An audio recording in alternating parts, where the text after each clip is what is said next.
Hello बच्चों, welcome back to my channel. कैसे हैं आप सब। आज की वीडियो में मैं आप लोगों को जो बैंकिंग ऑपरेशन है, बैंकिंग परिचालन है, वो पढ़ाऊंगी। इसकी मैंने 5th चैप्टर आप लोग को अपलोड किया था इससे पहले की वीडियो में, जिसमें मैंने आप लोग को बताया था कि भारत में वाणिज्यिक बैंकों का परिचालन पहलू, जिसमें हमने इकाई बैंकिंग और शाखा बैंकिंग के बारे में पढ़ा था, यूनिट बैंकिंग और ब्रांच बैंकिंग के बारे में जिसमें हमने पढ़ा था। आज के नेक्स्ट चैप्टर आप लोग का रहेगा जिसमें होगा बैंकर तथा ग्राहकों के मध्य संबंध, relationship between banker and customers. इसमें हम पहले ये पढ़ेंगे कि बैंक क्या होता है, फिर ये पढ़ेंगे कि ग्राहक जो कस्टमर्स हैं वो क्या होते हैं, फिर उनके बीच में रिलेशन क्या होता है, हम ये समझेंगे। क्योंकि बहुत इंपॉर्टेंट है जानना बैंक के बारे में, कस्टमर के बारे में, जो बहुत ही दो इंपॉर्टेंट चीजें हैं बैंकिंग ऑपरेशन की, उसके बारे में पढ़ेंगे। तो वीडियो शुरू करते हैं, लेकिन शुरू करने से पहले आपको क्या करना है, वीडियो को लाइक करना है, चैनल को सब्सक्राइब करना है और फ्रेंड्स के साथ वीडियो को शेयर करना है। आइए शुरू करते हैं। सबसे पहले बैंकर से आशय, बैंकर होता क्या है।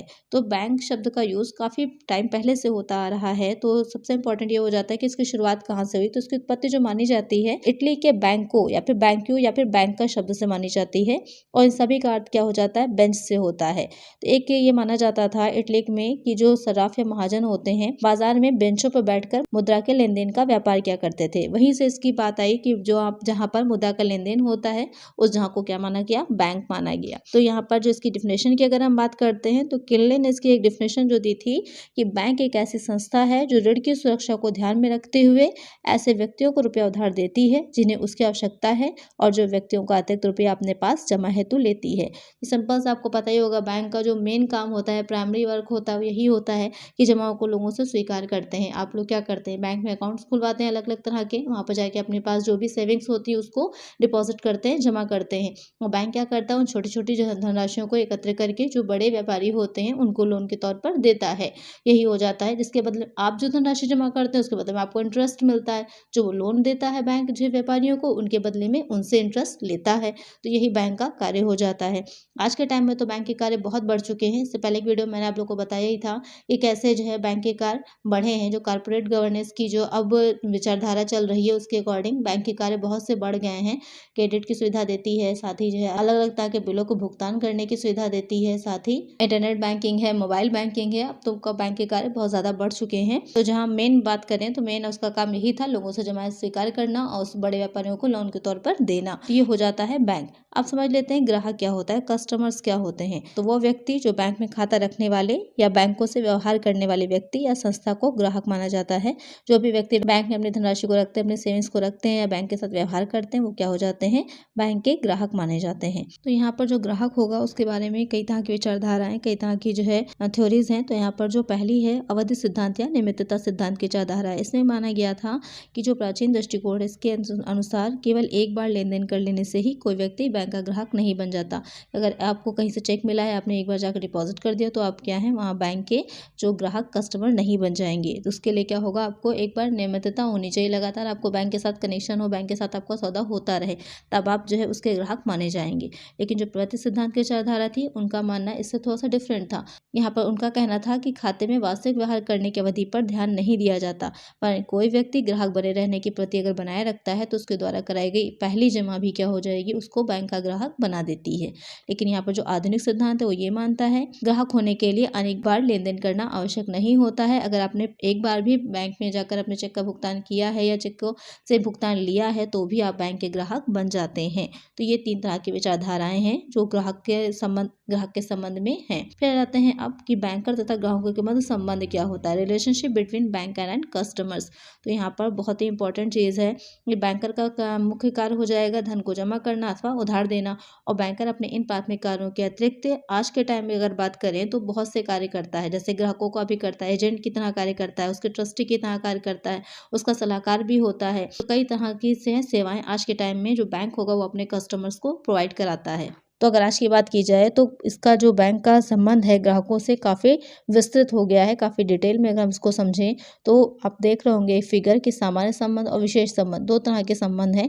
सामान्य संबंध की अगर हम बात करेंगे जनरल रिलेशंस, तो यहाँ पर ऋणी एवं ऋणदाता का संबंध सबसे इंपॉर्टेंट है। आपका जो बेसिक भी है, प्राइमरी भी आप कह सकते हैं कि बैंक क्या होता है, एक ऋणदाता के रूप में भी होता है जो कि ऋण देता है और साथ ही बैंक ऋणी के रूप में भी होता है। जैसे जनता जो है जो उसमें जमा कर रही है, जनता जो कि अपने डिपॉजिट करते अपने सेविंग्स उसमें जमा करती है, तो यहाँ पर अलग अलग तरह के खाते खुलवाती है। बचत खाता है, चालू खाता है, सावधि जमा खाता है, आवर्ती जमा खाता है, अलग तरह के खाते खोलती है, उसमें अपना पैसे को जमा करती है। तो इससे क्या होगा, बैंक ऋणी हो जाएगा।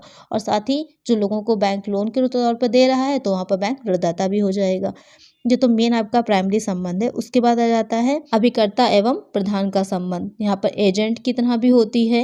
एजेंट की तरह कई बार जो बैंक होता है वो ग्राहक की तरफ से भी पेमेंट करता है। जैसे कि आपके LIC अगर आपने ले रखी हो तो उसकी राशि क्या होती है, हर 6 महीने पर जो भी आपस का जो है होता है कि 6 महीने या साल भर में कटनी होती है, पर मंथली कटनी होती है, तो ऑटोमेटिक ही बैंक से क्या होता है, उसकी पेमेंट हो जाती है। या आप क्या करते हैं, कभी कभी ऑनलाइन परचेस करते हैं कुछ चीज़ें, तो बैंक के थ्रू ही तो पेमेंट करते हैं। तो बैंक क्या है, एजेंट की तरह भी कार्य करता है। फिर आ जाता है सलाहकार एवं सलाह ग्रहीता का संबंध। तो यहाँ पर बैंक जो होते हैं आज के टाइम में ग्राहक जो होंगे उसके उनको आर्थिक तौर पर या मौद्रिक तौर पर वित्तीय सलाहकार या मार्गदर्शन का कार्य भी करते हैं।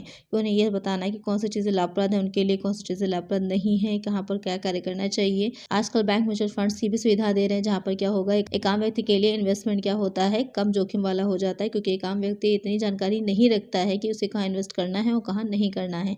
तो ऐसे में बैंक इसकी भी सलाह देते हैं। फिर आ जाता है प्रेरणासी एवं लाभ ग्रहीता का संबंध। ट्रस्टी में ये रहेगा कि जो ग्राहक की मूल्यवान संपत्तियां हैं, कंपनियों के अंश ऋण पत्र हैं, ये सारी चीज़ों को भी आप जो है बैंक में सेफ कस्टडी के तौर पर रख सकते हैं, जिससे कि कोई व्यक्ति उनके मिसयूज़ नहीं कर सकता है।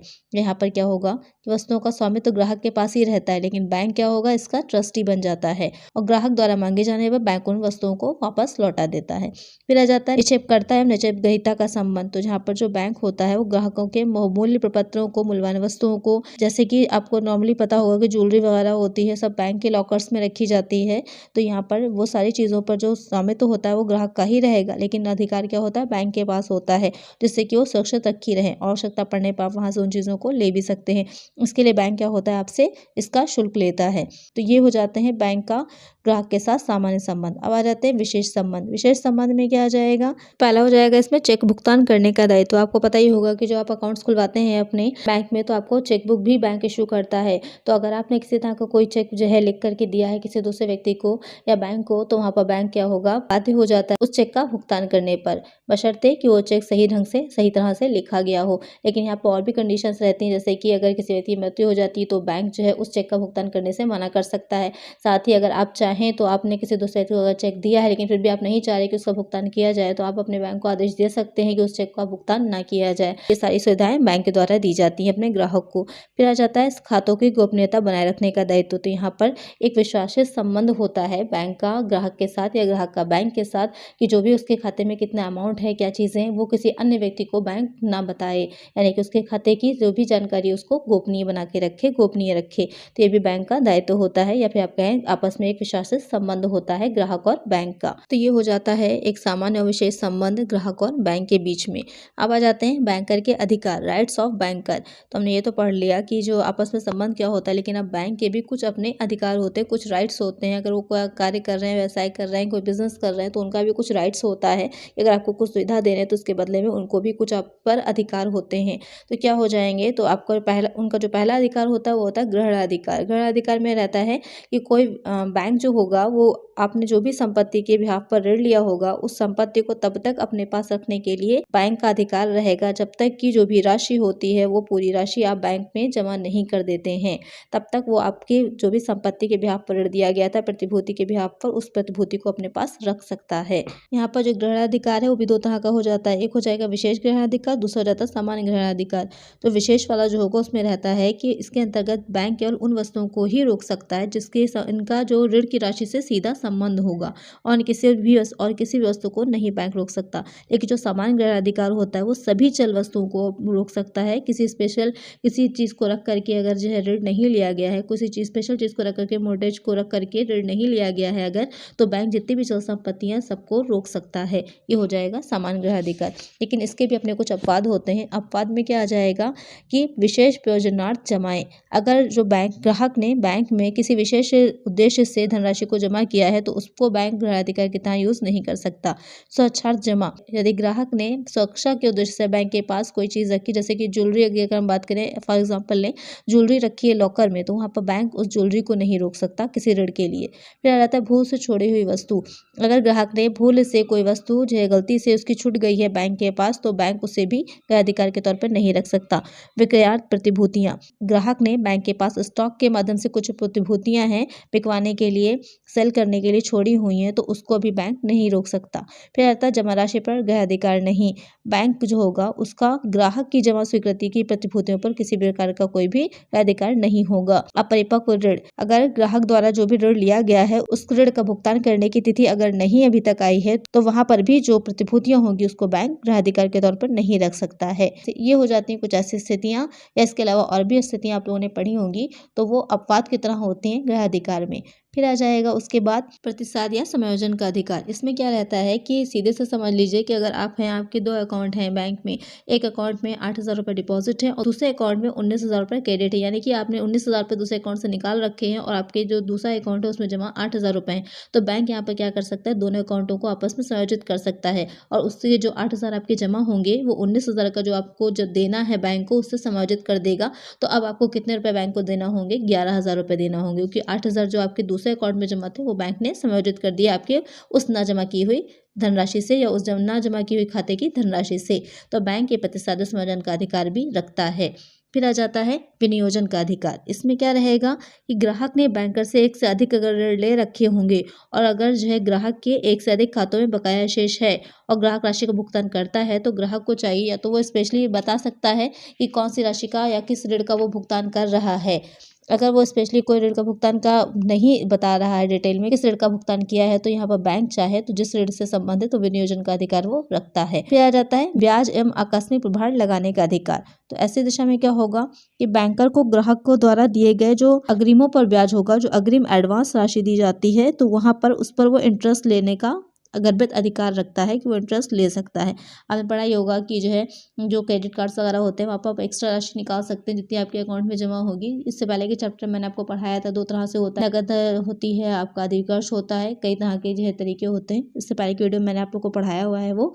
तो वहाँ पर जो बैंक होगा वो उस पर इंटरेस्ट भी लगा सकता है या आकस्मिक प्रभार लगा सकता है। तो ये हो जाते हैं बैंक के कुछ अधिकार। इसके बाद आपका आ जाएगा कुर्की आदेश। थोड़ा सा इंपॉर्टेंट है, क्या होता है, उसके संबंध में क्या वैधानिक दिशाएं हैं, क्या नियम है, इसे हम नेक्स्ट वीडियो में पढ़ेंगे। और साथ ये भी पढ़ेंगे कि बैंक और ग्राहक के बीच जो संबंध होता है उसकी समाप्ति क्या है और किस तरह से की जाती है, ये हम आपका नेक्स्ट वीडियो में पढ़ेंगे। आज की वीडियो में इतना ही। आई होप आपको वीडियो अच्छी लगी होगी। अगर वीडियो अच्छी लगी है तो वीडियो को लाइक कर दीजिए, चैनल को सब्सक्राइब कर लीजिए और फ्रेंड्स के साथ वीडियो को शेयर कर दीजिएगा। मिलते हैं नेक्स्ट वीडियो में। Thank you.